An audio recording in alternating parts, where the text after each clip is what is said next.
सिंहासनगता नित्यं पद्माश्रितकरद्वया शुभदास्तु सदा देवी स्कन्दमाता यशस्विनी।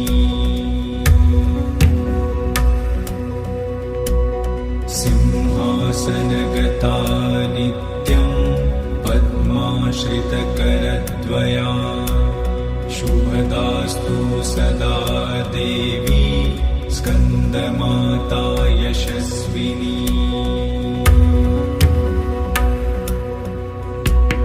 सिंहासनगता नित्यं पद्माश्रितकरद्वया शुभदास्तु सदा देवी स्कन्दमाता यशस्विनी।